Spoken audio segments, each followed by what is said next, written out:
নমস্কার বন্ধুরা, এই বর্ষাকালে ইলিশ মাছ ছাড়া বাঙালিরা তো ভাবতেই পারে না। তাই আজ ইলিশ মাছের নানান রকম রেসিপি নিয়ে আমি আপনাদের সামনে উপস্থিত। তাহলে চলুন ভিডিওটা শুরু করি। প্রথমে ইলিশের গায়ে হলুদের পালা। নুন আর হলুদ নিয়ে ভালো করে মাছের সব পিসগুলো মাখিয়ে নেব। এবার কড়াতে তেল গরম করে মাছের পিসগুলো হালকা করে ভেজে তুলে নেব।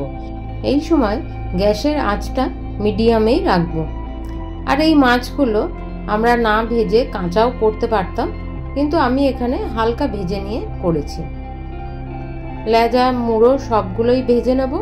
আর অল্প তেল ছিল, সেটাও আমি ভেজে তুলে নিচ্ছি। তেলটার সাথে খানিক এমনি তেলও রাখছি, যেটা ভাত দিয়ে খেতে খুবই ভালো লাগে। এইবার বাকি তেলের মধ্যে আমি শুকনো লঙ্কা, তেজপাতা, পাঁচফোড়ন দিয়ে সব সবজি দিয়ে দিলাম।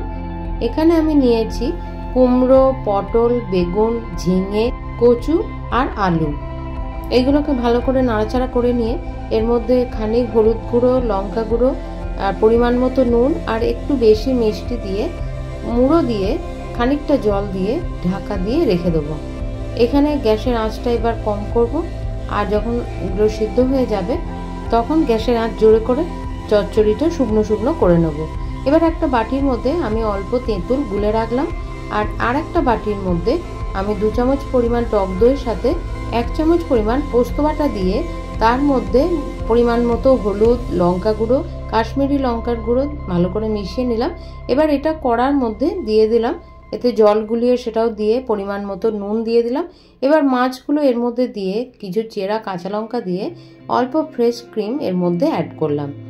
ভালো করে মিশিয়ে নিয়ে কাঁচা সর্ষের তেল এর মধ্যে ছড়িয়ে দিয়ে এটা একটু ফুটতে দেব। আর গ্রেভিটা যখন গাঢ় হয়ে যাবে তখন এটা নামিয়ে নেব। এবার কড়াটা আবার ধুয়ে এর মধ্যে তেল দিয়ে শুকনো লঙ্কা আর কালো জিরে ফোড়ন দিয়ে আমি তেঁতুলের জলটা দিয়ে দিলাম। পরিমাণ মতো হলুদ গুঁড়ো, লঙ্কা গুঁড়ো দিয়ে নুন দিয়ে আর এর মধ্যে কিছু গুড় আমি অ্যাড করলাম। এবার ভালো করে নাড়াচাড়া করে তার মধ্যে মাছটা দিয়ে একটু গাঢ় হলে এটা নামিয়ে নিলাম। এবার ভাতের সঙ্গে প্রথমে আমি ইলিশ মাছের তেল দিয়ে দিলাম ভাতের উপর, আর এর সঙ্গে ইলিশ মাছ ভাজা দিলাম। তার সঙ্গে দিয়ে দিচ্ছি ইলিশ মাছের দই পোস্ত, আর তারপরে ইলিশ মাছের লেজার টক, আর এর সঙ্গে মুড়ো দিয়ে যে চচ্চড়ি করেছি সেটাও আমি দিয়ে দিলাম। এরকম গরম গরম ভাতের সাথে শুধু ইলিশ মাছের পদ, এটা প্রত্যেকটা বাঙালির যে কাছে যে আবেগ, সেটা নিশ্চয়ই আমার সাথে আপনারাও অনুভব করতে পারবেন। তাহলে আজকের মতো ভিডিওটা এই পর্যন্তই।